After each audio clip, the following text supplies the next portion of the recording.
La niña oyó a los guardias hablar en chino y le avisó al millonario que no subiera al coche. Deja en los comentarios desde dónde nos estás viendo y sé parte de este momento especial.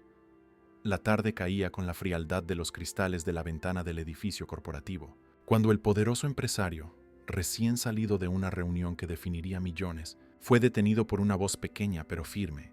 Frente a él, una niña de no más de 7 años lo miraba con una seriedad desconcertante. Dijeron que su coche va a explotar, susurró ella en un español claro, con los ojos fijos en los de él.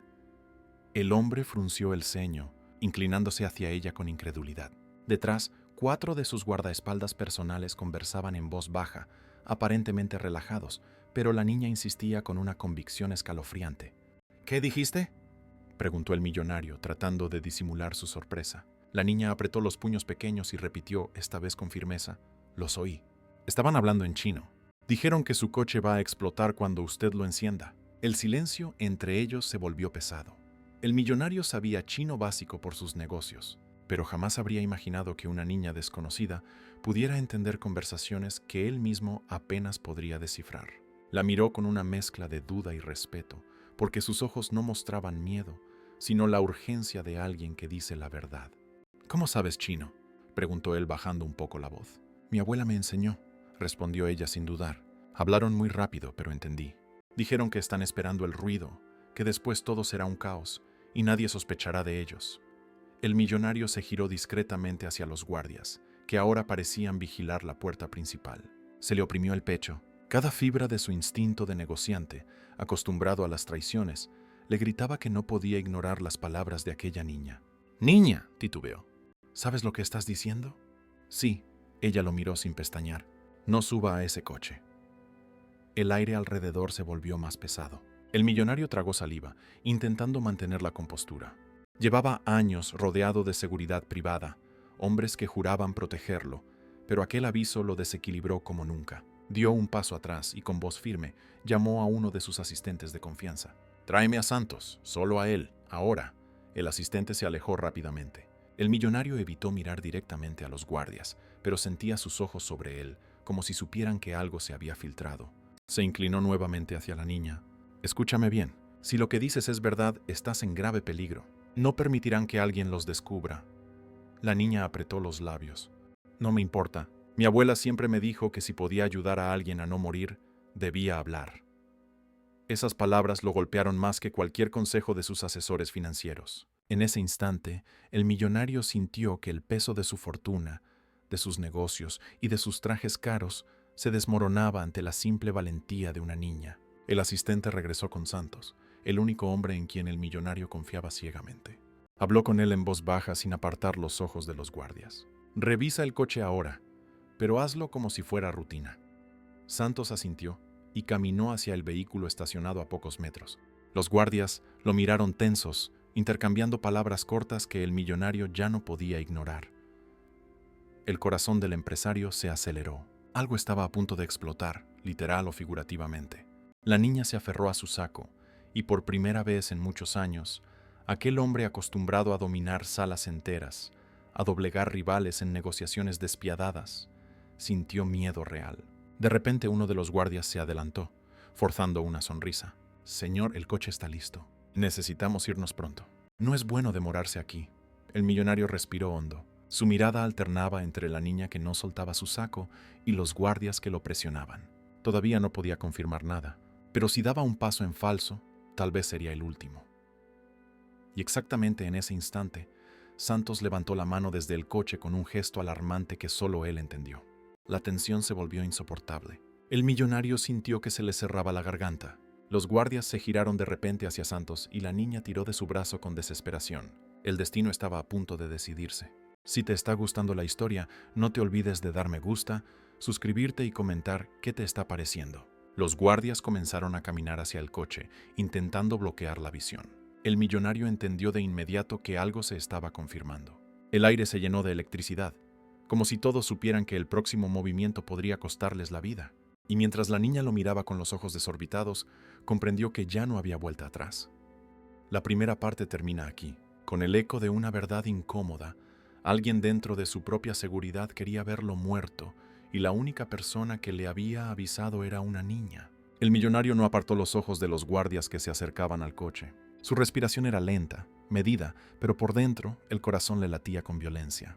La niña seguía aferrada a su saco, temblando, aunque sus ojos reflejaban la misma firmeza de cuando le avisó. Santos levantó la voz, alta y clara para que todos oyeran. «Señor, no se acerque. Hay un dispositivo en el motor». El silencio se rompió. Los guardias se miraron entre sí y uno de ellos dio un paso al frente, intentando sonreír. «Debe ser un error, jefe. Revisamos todo». El millonario lo miró con una dureza que no usaba desde hacía años. «Entonces explícame por qué Santos, el único hombre en quien confío, me dice lo contrario». La tensión era insoportable. La niña respiraba con dificultad y, en ese instante, el millonario comprendió que aquella pequeña le había salvado la vida. Sus propios guardias habían planeado su fin. De repente, uno de ellos intentó moverse hacia el saco, pero el millonario levantó la mano. «Ni lo intentes. Su juego termina aquí». Alrededor, la seguridad del edificio ya comenzaba a notar la extraña situación. Varias miradas se fijaron en el grupo. Los traidores entendieron que habían perdido el control. Uno de ellos murmuró en chino con rabia contenida. Todo estaba calculado. La niña, sin dudar, tradujo en voz alta. «Dice que no importa, que tarde o temprano alguien lo va a atrapar». El millonario la miró con una mezcla de asombro y respeto. Aquella niña se había convertido en su única aliada en medio de la traición. «Tal vez», respondió él con voz firme para que todos oyeran, «pero no será hoy». En segundos, agentes de seguridad interna llegaron y redujeron a los guardias. Hubo forcejeos, insultos en idiomas mezclados, miradas de odio, pero finalmente fueron esposados y alejados del lugar. El millonario no se movió hasta que los vio desaparecer de su vista. Solo entonces se agachó a la altura de la niña con una seriedad profunda. «Me salvaste la vida. Nunca olvidaré lo que hiciste». Ella lo miró con un atisbo de timidez, como si por primera vez comprendiera la magnitud de lo que había ocurrido. «Solo repetí lo que oí. Mi abuela dice que callar algo malo es como ayudar a que suceda». Las palabras lo golpearon profundamente. Había pasado años rodeado de aduladores, asesores interesados, socios que buscaban su fortuna. Y, sin embargo, fue una niña, sin esperar nada a cambio, quien le había mostrado el valor de la verdad. «Tu abuela es sabia», dijo él con una sonrisa sincera, algo raro en él. «Y tú también lo eres». Un coche diferente fue preparado rápidamente. Antes de subir, el millonario se tomó un momento para observarla. Sabía que aquella pequeña había cambiado no solo su día, sino la manera en que vería el mundo. «Escucha, quiero que sepas que a partir de hoy no estarás sola. Me aseguraré de que recibas todo lo que mereces, educación, protección y, sobre todo, que nunca tengas que callar lo que sabes». La niña no respondió de inmediato, pero sus ojos brillaron con un destello de alivio. Finalmente asintió. El millonario entró en el vehículo, pero antes de cerrar la puerta, la miró de nuevo. Aquella imagen quedó grabada en su memoria. Una niña con un vestido verde, firme como una roca ante la adversidad. Mientras el coche avanzaba, reflexionó en silencio. Su riqueza, sus empresas, sus contactos, todo podía desaparecer en segundos si no aprendía a reconocer la verdad, aunque viniera de la voz más inesperada. Y allí, con el ruido de la ciudad de fondo, comprendió la lección más poderosa que jamás había recibido. La valentía no depende de la edad ni del poder, sino de la capacidad de hablar cuando otros callan. Nunca supo si aquella conspiración era parte de algo más grande, pero entendió que su destino había cambiado por la intervención de alguien tan pequeño como una niña. La vida le había mostrado que la fortuna se puede comprar, pero la lealtad verdadera aparece donde menos se espera. Conmovido, cerró los ojos por un instante y pensó: «Jamás subestimaré la voz de los inocentes, porque a veces ellos ven lo que nosotros, los adultos, nos negamos a aceptar». El eco de esa enseñanza lo acompañaría para siempre. Y mientras la niña regresaba junto a su abuela aquella tarde, ninguno de los dos sabía que el mundo entero se detendría para escuchar su historia. Nunca sabes quién puede salvarte ni de dónde vendrá la verdad, pero cuando aparece, solo queda honrarla y recordarla para siempre. Lo que nadie sabía en ese momento era que la historia apenas comenzaba. La niña caminaba por la acera mojada del centro de la Ciudad de México, sus pequeños pasos resonando contra el concreto frío. Su nombre era Sofía y vivía con su abuela, doña Mei Lin, en un pequeño apartamento en el barrio chino. La abuela había llegado a México hacía 50 años, huyendo de una China en convulsión, trayendo consigo solo los recuerdos y la lengua que ahora pasaba a su nieta como la herencia más preciosa. Mientras subía las estrechas escaleras del edificio donde vivía, Sofía todavía sentía el corazón acelerado. Sus manos pequeñas temblaban ligeramente, no de miedo, sino de la adrenalina de haber hecho algo tan importante. Al abrir la puerta, encontró a su abuela preparando la cena, el aroma familiar del arroz con verduras llenando el pequeño espacio. Doña Meilín se giró y con una sola mirada comprendió que algo extraordinario había sucedido. Sofía corrió a sus brazos y le contó todo, las palabras saliendo atropelladas, mezclando español y mandarín en un torrente emocional.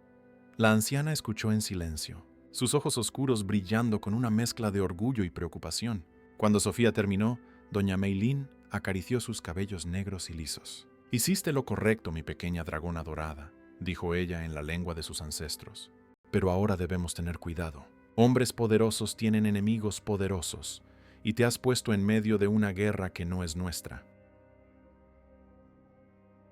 Al otro lado de la ciudad, en su ático en Polanco, el millonario Javier Mendoza no podía dormir. Había despedido a todo su equipo de seguridad, contratado a una nueva empresa y pasado horas siendo interrogado por la Policía Federal.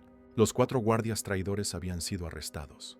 Pero durante los interrogatorios, solo un nombre surgió repetidamente, susurrado con miedo: el Consorcio. Javier conocía rumores sobre esa organización. Decían que era una red internacional de criminales de cuello blanco, especializada en eliminar empresarios que se negaban a cooperar con sus esquemas. Pero hasta ese día, él pensaba que eran solo historias para asustar a novatos en el mundo de los negocios. Ahora, sentado en su sala oscura, con solo el brillo de la ciudad allá abajo como compañía, comprendía que se había convertido en un objetivo. El teléfono sonó, rompiendo el silencio. Era Santos, su voz tensa al otro lado de la línea. «Señor Mendoza, descubrimos algo. La bomba en el coche. No era para matarlo inmediatamente. Era un dispositivo de liberación lenta, programado para explotar después de que usted llegara a casa. Querían atrapar a su familia también». Javier sintió que se le helaba la sangre. Su esposa Marina y sus 2 hijos adolescentes, Pedro y Laura, estaban viajando a Miami esa semana, una coincidencia que ahora parecía providencial. ¿Pero y si no lo estuvieran? ¿Y si esa niña no hubiera aparecido? La magnitud de lo que casi sucedió lo golpeó como un puñetazo en el estómago. «Santos», dijo con voz firme, «necesito que encuentres a esa niña. Necesito protegerla a ella y a su familia. Si ellos saben que fue ella quien frustró sus planes». No necesitó terminar la frase. Ambos sabían lo que organizaciones como el Consorcio hacían con los testigos. A la mañana siguiente, Sofía se despertó con golpes insistentes en la puerta. Su abuela la mandó a esconderse en el pequeño armario mientras iba a atender, pero no eran los hombres malos. Era Santos, acompañado de una mujer de traje elegante que se presentó como la doctora Elena Rodríguez, abogada personal del señor Mendoza. Le explicaron la situación con delicadeza, pero sin ocultar la gravedad. Sofía y su abuela debían salir de allí inmediatamente. Doña Meilín escuchó todo con la serenidad de quien ya había enfrentado peligros mayores. «Yo ya huí una vez», dijo calmadamente. «No huiré de nuevo. Esta es nuestra casa». La determinación en su voz era inquebrantable, pero Sofía vio algo más en los ojos de la abuela, una sombra del pasado que nunca había percibido antes.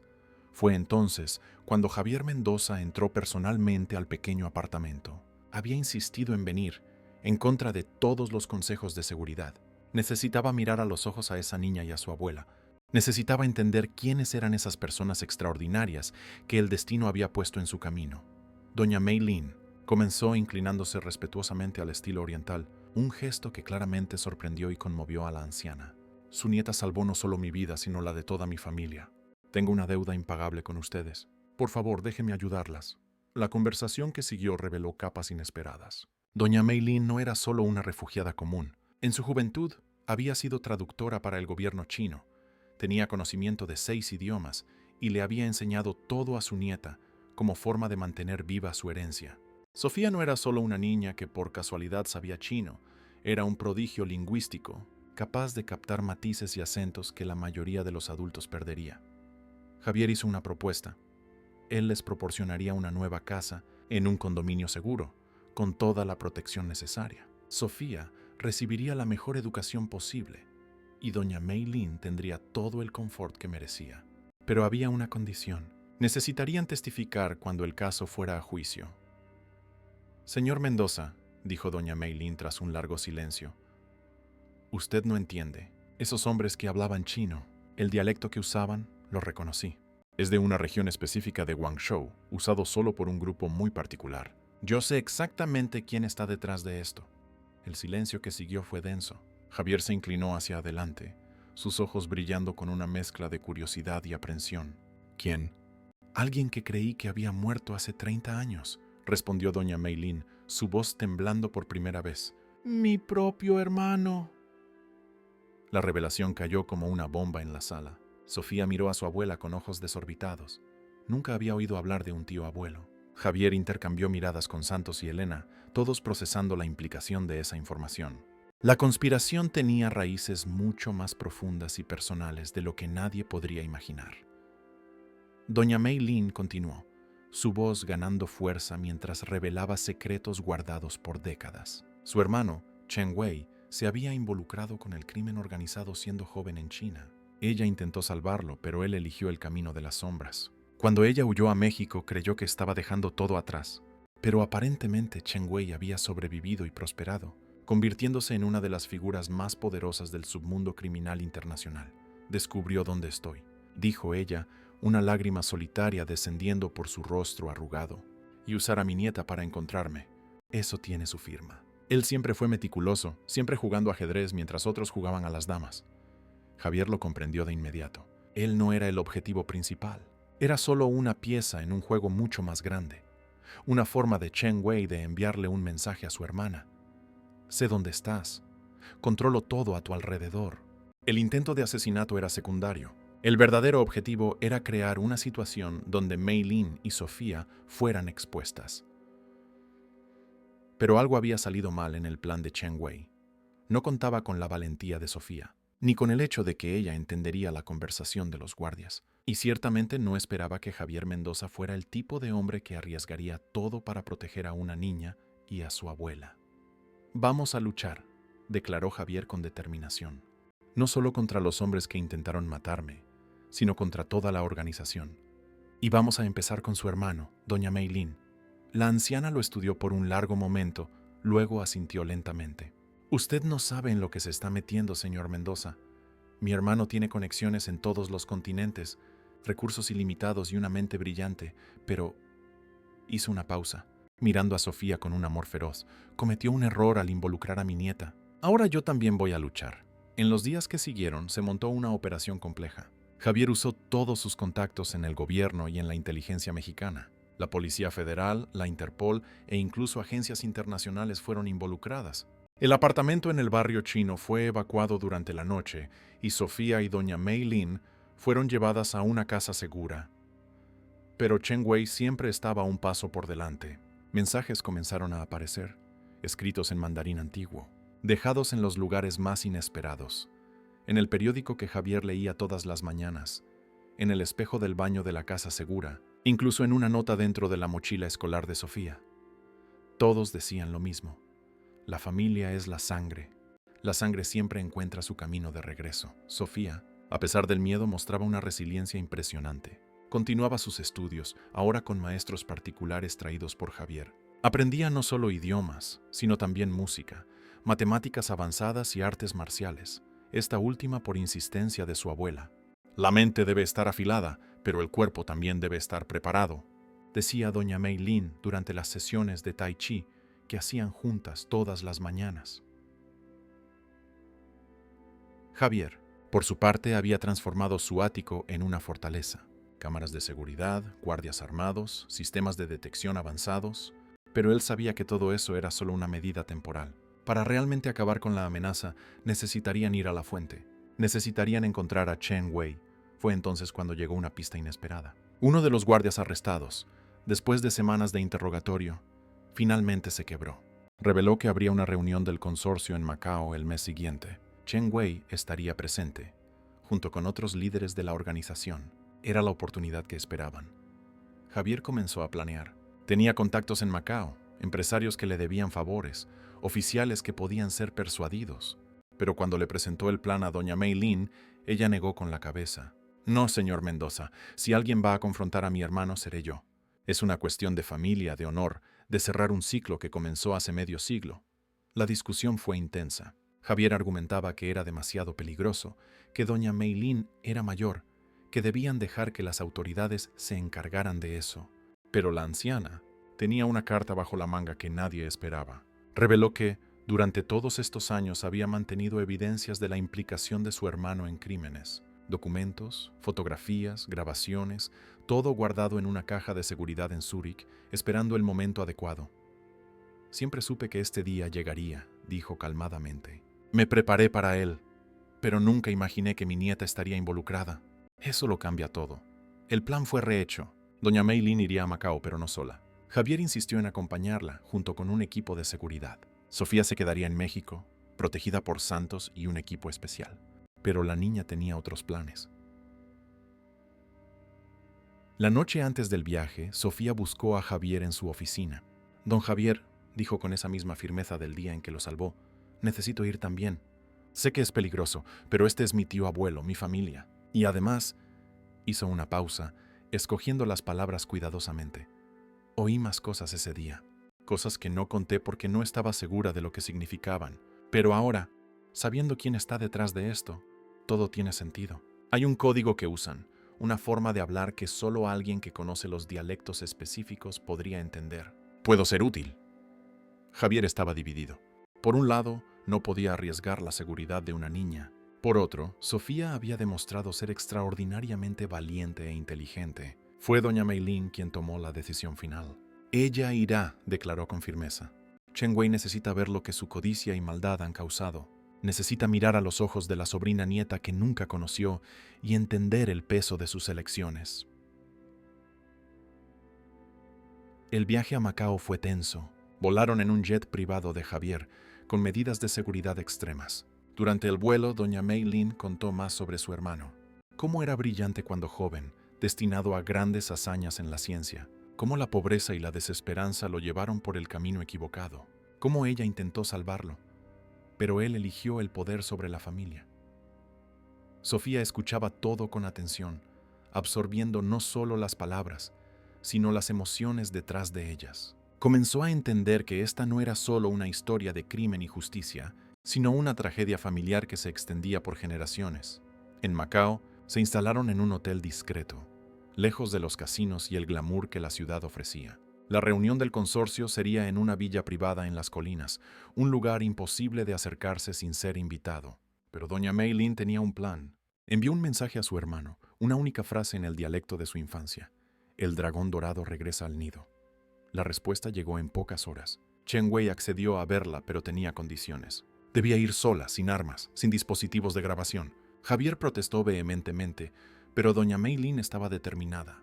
No me hará daño, dijo con certeza. Por más cruel que se haya vuelto, sigo siendo su hermana mayor. En nuestra cultura, eso significa algo. Pero Sofía no estaba dispuesta a dejar ir sola a su abuela. La mañana del encuentro, mientras todos se preparaban, se escondió en el coche que llevaría a doña Meilín. Su pequeña estatura le permitió meterse en un compartimento bajo el asiento trasero, un escondite que ni los guardias de seguridad más experimentados notaron. La villa donde Chen Wei esperaba era impresionante. Jardines perfectamente cuidados, arquitectura tradicional china mezclada con lujo moderno, guardias discretos pero alertas en cada esquina. Doña Meilín fue escoltada a un salón de té, donde su hermano la esperaba. Chen Wei era un hombre de 70 años, pero parecía más joven. Sus ojos eran fríos y calculadores, pero cuando vio a su hermana, algo tembló en ellos. Por un momento el criminal implacable desapareció, y solo quedó el niño que ella había criado después de que sus padres murieran. Meilín, dijo él en mandarín, su voz una mezcla de sorpresa y algo que podría ser añoranza. Estás vieja, estás vivo, respondió ella simplemente. Lamenté tu muerte durante 30 años, Chen Wei, y ahora descubro que no solo sobreviviste, sino que te convertiste en esto. La conversación que siguió fue tensa y cargada de historia. Chen Wei intentó justificar sus elecciones, habló sobre supervivencia, sobre poder, sobre crear un imperio de la nada. Doña Meilín escuchó, pero sus ojos solo mostraban tristeza. Cuando él finalmente preguntó por qué había venido, ella fue directa. Para acabar con esto, para proteger a mi nieta, para darte una última oportunidad de redención. Chen Wei rió, un sonido sin humor. ¿Redención? Controlo la mitad del crimen organizado de Asia. ¿Por qué necesitaría redención? Fue en ese momento que Sofía decidió rebelarse. Salió de su escondite, sorprendiendo a todos los presentes. Los guardias inmediatamente sacaron sus armas, pero Chen Wei los detuvo con un gesto. Sus ojos estaban fijos en la niña, viendo en ella rasgos familiares, ecos de su hermana cuando era joven. Así que tú eres la niña prodigio, dijo en un español perfecto, estudiando a Sofía como un científico estudiaría un espécimen raro. La que frustró mis planes. Sofía no se intimidó. Caminó hasta quedar al lado de su abuela, su pequeña mano encontrando la de la anciana. Soy Sofía Meilín Santos, dijo con claridad, usando el nombre completo que raramente usaba. Soy tu sobrina nieta, y vine aquí para decirte que aún puedes elegir. Aún puedes parar esto. El silencio que siguió fue profundo. Chen Wei miró a la niña, luego a su hermana, y algo cambió en su expresión. Por un instante, el hombre poderoso pareció perdido, como si estuviera viendo su vida desde una perspectiva completamente nueva. Ustedes no entienden, dijo finalmente, su voz más baja ahora. No es tan simple. El consorcio no es solo mi organización. Hay otros, personas mucho más peligrosas que yo. Si intentara salir, si intentara desmantelar todo, no necesitó terminar la amenaza implícita. Fue entonces cuando Javier Mendoza entró en la sala, habiendo sido alertado por un dispositivo que Sofía llevaba escondido. Con él vinieron no guardias, sino abogados y oficiales de la Interpol. Señor Chen, dijo Javier calmadamente, podemos protegerlo. A cambio de su cooperación, podemos ofrecerle inmunidad, protección, una nueva vida. Chen Wei miró a todos en la sala, su cerebro calculando probabilidades, midiendo riesgos. Pero fue la mirada de Sofía la que lo decidió. En esos ojos jóvenes vio algo que había perdido hacía mucho tiempo. Esperanza. Ustedes no saben lo que están pidiendo, dijo, pero su resistencia estaba claramente debilitándose. Los otros líderes del consorcio no perdonan la traición. Vendrán por todos nosotros. Entonces los atraparemos primero, dijo Javier con determinación. Con su ayuda podemos desmantelar toda la organización. Podemos acabar con décadas de crimen y violencia. Las negociaciones que siguieron fueron complejas y tensas. Chen Wei exigió garantías, protección no solo para él, sino también para algunos de sus asociados que consideraba familia adoptiva. Se firmaron documentos, se hicieron acuerdos, y al final, el hombre que había orquestado el intento de asesinato de Javier accedió a convertirse en testigo protegido. Pero la historia no terminó allí. La decisión de Chen Wei de cooperar desencadenó una guerra en el submundo del crimen. Los otros líderes del consorcio, sintiendo la traición, enviaron asesinos tras él y su familia. Javier tuvo que usar todos sus recursos para mantener a todos a salvo. Durante los meses siguientes, mientras las investigaciones avanzaban y se realizaban arrestos alrededor del mundo, Sofía continuó su educación especial, pero ahora tenía un nuevo maestro, su tío abuelo Chen Wei. Bajo custodia protectora, él comenzó a enseñarle no solo idiomas y cultura, sino también estrategia, pensamiento crítico y, irónicamente, ética. Desperdicié mi inteligencia, le dijo a ella un día mientras jugaban ajedrez chino. Pude haber sido científico, maestro, cualquier cosa. Elegí el camino fácil, el camino del poder rápido. No cometas mis errores, pequeña dragona. La relación entre los hermanos Meilin y Chen Wei lentamente se reconstruyó. Había demasiado dolor para un perdón completo, pero también había suficiente amor para una reconciliación parcial. Pasaban horas conversando en su dialecto nativo, recordando tiempos más simples antes de que el mundo los separara. Javier, por su parte, se había transformado. El empresario frío y calculista había descubierto un propósito mayor. Creó una fundación dedicada a proteger a niños en situaciones de riesgo, a proveer educación para jóvenes talentosos de comunidades desfavorecidas. Y Sofía fue su primera becaria oficial. Un año después del incidente en el estacionamiento, se llevó a cabo una ceremonia especial. Sofía recibió una medalla de honor al mérito civil, la persona más joven en recibir tal honor en la historia de México. En su discurso, con sus ahora 8 años, dijo palabras que emocionaron a todos los presentes. No soy una heroína, dijo, su voz clara resonando en el auditorio. Solo hice lo que mi abuela me enseñó. Cuando ves algo malo, hablas. Cuando puedes ayudar a alguien, ayudas. No importa si eres grande o pequeño, rico o pobre, adulto o niño. Todos tenemos el poder de hacer la diferencia. Todos tenemos voz. Doña Meilín, sentada en primera fila junto a su hermano, ahora bajo una nueva identidad, lloró lágrimas de orgullo. Chen Wei, el hombre que había comandado imperios criminales, también tenía lágrimas en los ojos. Por primera vez en décadas, sentía algo más allá de la ambición y la paranoia. Sentía redención. Javier Mendoza, ahora no solo un empresario, sino un filántropo respetado, observaba desde el escenario. Pensaba en cómo un único momento, un único acto de valentía de una niña, había cambiado tantas vidas. Su propia familia estaba a salvo.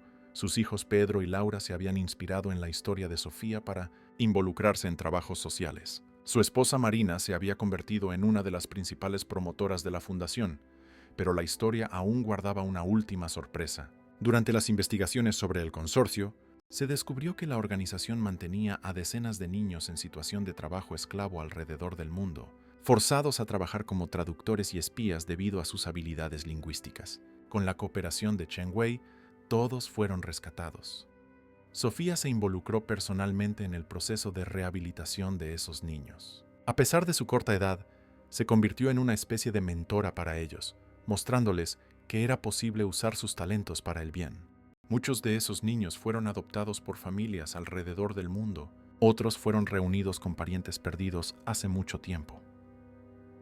La Academia de Idiomas que Javier fundó, con doña Mei Lin como directora honoraria y Chen Wei como consultor anónimo, se convirtió en un centro de excelencia. Niños de todos los orígenes venían a aprender no solo lenguas, sino también sobre culturas, ética y ciudadanía global. Años más tarde, cuando Sofía estaba a punto de entrar a la universidad, un periodista le preguntó sobre aquel día fatídico en el estacionamiento.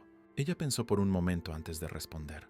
La gente siempre se enfoca en el peligro, en la conspiración, en el drama, dijo. Pero para mí, lo más importante fue lo que pasó después. Cómo un acto de valentía creó una ola de cambios positivos. Cómo mi tío abuelo encontró la redención. Cómo el señor Mendoza encontró un propósito más allá del dinero. Cómo mi abuela finalmente pudo cerrar un capítulo doloroso de su vida. Hizo una pausa, mirando a la cámara con esos mismos ojos determinados que habían detenido a un millonario años antes. La verdadera historia no es sobre una niña salvando a un hombre rico, es sobre cómo la verdad, no importa cuán pequeña sea la voz que la proclama, tiene el poder de cambiar el mundo. Es sobre cómo la valentía es contagiosa. Es sobre cómo nunca es demasiado tarde para la redención. Chen Wei murió pacíficamente 5 años después de los eventos, rodeado de la familia que había reencontrado. En su lecho de muerte, sostuvo las manos de su hermana y de Sofía. Sus últimas palabras fueron en su dialecto nativo. El dragón dorado vuela libre. Doña Mei Lin entendió. Después de décadas aprisionado por sus propias elecciones, su hermano finalmente estaba libre. El funeral fue discreto, pero significativo. Excriminales a los que él había ayudado a rehabilitarse asistieron. Niños que habían sido salvados gracias a su información enviaron flores. Y Javier Mendoza, el hombre al que había intentado matar, dio el discurso fúnebre, hablando sobre perdón, redención y el poder transformador de la verdad. Sofía, ahora una adolescente, continuó su trabajo con la fundación mientras se preparaba para estudiar relaciones internacionales y lingüística. Había dominado 12 idiomas y era frecuentemente consultada por agencias de inteligencia debido a su habilidad única para detectar matices y códigos en conversaciones. Doña Mei Lin vivió para ver a su nieta graduarse con honores, casarse con un joven médico que conoció durante su trabajo voluntario y tener sus propios hijos. En su 90º cumpleaños, rodeada por 3 generaciones de familia, dijo: «Pensé que estaba huyendo del pasado cuando vine a México, pero el pasado nos alcanza de todos modos. La diferencia es que podemos elegir cómo enfrentarlo, con miedo o con valentía, con odio o con amor, con silencio o con verdad». Javier Mendoza continuó expandiendo su trabajo filantrópico. El intento de asesinato que casi le quita la vida terminó dándole un nuevo propósito. Su fundación se volvió internacional, salvando y educando a miles de niños alrededor del mundo. En cada oficina de la fundación había una placa con las palabras que Sofía había dicho años antes. Todos tenemos voz. Santos, el guardia de seguridad fiel que había descubierto la bomba, se convirtió en jefe de seguridad de la fundación. Frecuentemente contaba la historia de ese día a los nuevos reclutas, enfatizando cómo la observación cuidadosa y la confianza en los instintos pueden salvar vidas. Una niña de 7 años vio lo que 4 guardias entrenados intentaron esconder, decía. Eso nos enseña humildad y la importancia de escuchar a todos, no importa cuán improbable parezca la fuente. La historia de Sofía y Javier se volvió legendaria en los círculos de seguridad internacional. Fue estudiada en academias de policía, analizada en cursos de ética empresarial y usada como ejemplo en conferencias sobre valentía civil. Pero para aquellos que la vivieron, siempre fue más que eso. Era una historia sobre familia, sobre lazos que trascienden la sangre y las circunstancias. Era sobre elecciones y consecuencias, sobre cómo una decisión puede resonar a través de generaciones. Era sobre el poder de la verdad y la valentía necesaria para proclamarla. 20 años después de aquel día en el estacionamiento, Sofía estaba en el mismo lugar, ahora como directora de la Fundación Mendoza Lin. El edificio había sido transformado en un centro educativo y ella estaba inaugurando una nueva ala dedicada a estudios lingüísticos y culturales. Javier, ahora en sus 70 años, pero aún activo, estaba a su lado. ¿Te acuerdas?, preguntó él, mirando el lugar exacto donde ella lo había detenido tantos años antes. ¿Cómo podría olvidarlo?, respondió Sofía con una sonrisa. Fue aquí donde aprendí que una voz, por más pequeña que sea, puede cambiar el destino de muchos. Mientras cortaban el listón inaugural juntos, una niña pequeña se acercó a ellos. Llevaba el uniforme de la escuela de la fundación y cargaba un cuaderno donde practicaba caracteres chinos. Señora Sofía, dijo tímidamente, mi maestra dijo que usted puede entender todos los idiomas. ¿Es verdad? Sofía se arrodilló para quedar a la altura de la niña, exactamente como Javier lo había hecho con ella tantos años antes. Entiendo muchos idiomas, dijo gentilmente, pero el más importante de todos es el lenguaje de la verdad y la valentía. Y ese, querida, todos podemos aprenderlo. La niña sonrió y corrió de regreso a su clase. Sofía y Javier se quedaron allí por un momento más, observando a los cientos de niños que ahora llenaban los pasillos de lo que un día fue el escenario de un intento de asesinato. El lugar de violencia planeada se había convertido en un espacio de aprendizaje y esperanza. ¿Sabes?, dijo Javier pensativamente. A veces me pregunto qué habría pasado si no hubieras estado allí ese día. Sofía guardó silencio por un momento. Luego respondió, pero estuve. Y eso es lo que importa. Mi abuela siempre decía que el destino pone personas en nuestros caminos por una razón. Nuestra elección es reconocer esos momentos y actuar. Esa noche, en su casa, Sofía contó la historia completa a sus propios hijos por primera vez. Sus gemelos de 8 años, Lucas y Lara, escucharon con ojos desorbitados mientras ella describía cada detalle. Cuando terminó, Lucas preguntó, «Mamá, ¿tuviste miedo?» «Mucho miedo», admitió Sofía. «Pero mi abuela me enseñó que la valentía no es la ausencia de miedo, es hacer lo correcto a pesar del miedo». Lara, siempre la más reflexiva, preguntó, «¿Y el tío abuelo Chen? ¿Era malo?» Sofía pensó cuidadosamente antes de responder. Hizo cosas malas, muchas cosas malas, pero al final eligió hacer el bien. Eso no borra el mal que hizo, pero demuestra que las personas pueden cambiar, pueden elegir ser mejores. Es por eso que nunca debemos darnos por vencidos completamente con alguien. Mientras arropaba a los niños, Sofía pasó por el cuarto donde estaban las fotos familiares. Allí estaba doña Mei Lin, eternizada en su dignidad y sabiduría. Chen Wei en sus últimos años, finalmente en paz. Javier y su familia, que se habían convertido en su propia familia extendida. Santos, que se había vuelto como un tío para ella. Y en el centro, una foto de aquel día en el tribunal cuando testificó contra el consorcio, su pequeña figura en el estrado de los testigos, diciendo la verdad sin miedo. El teléfono sonó. Era Javier. «Sofía, acabo de recibir información. Encontraron otra célula del consorcio, esta vez en África. Están pidiendo nuestra ayuda». Sofía suspiró, pero había determinación en su voz cuando respondió. «Estaré allí en 1 hora. Vamos a necesitar traductores de Swahili y Afrikaans». Incluso después de todos estos años, el trabajo continuaba.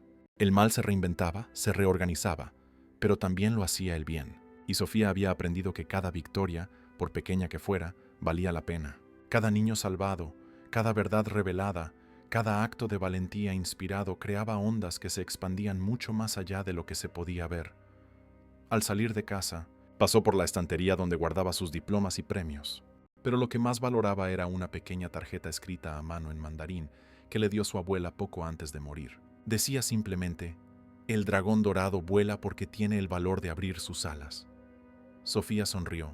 tomó sus llaves y salió para enfrentar cualquier desafío que la esperaba, porque había aprendido, aquel día lejano en el estacionamiento, que una sola voz valiente puede iniciar una sinfonía de cambios. Y ella seguiría usando su voz, enseñando a otros a usar las suyas, hasta que el mundo fuera un lugar donde los niños ya no tuvieran que salvar a los adultos de sus propias ambiciones destructivas. La historia de Sofía y Javier se convirtió en más que un recuerdo, se convirtió en un legado. En las escuelas de la Fundación, los niños aprendían no solo idiomas, sino también el valor de la verdad. En los centros de rehabilitación, excriminales encontraban redención a través del servicio. En las comunidades desfavorecidas, los jóvenes descubrían que sus voces importaban. Y en algún lugar, en este preciso momento, un niño está escuchando una conversación que no debería oír, dándose cuenta de algo que no debería notar, y tendrá que tomar una decisión: quedarse en silencio o hablar. Y tal vez, solo tal vez, recordará la historia de una niña que oyó a unos guardias hablar en chino y eligió avisar a un extraño sobre el peligro. Porque al final, ese es el verdadero mensaje de esta historia. No importa cuán pequeño seas, cuán joven, cuán insignificante puedas parecer. Tu voz tiene poder, tu valentía puede cambiar destinos, tu verdad puede salvar vidas. Y a veces, solo a veces, todo lo que el mundo necesita es alguien lo suficientemente valiente como para decir: no subas a ese coche. Si te gustó esta historia, entonces dale me gusta y suscríbete al canal para no perderte los próximos videos.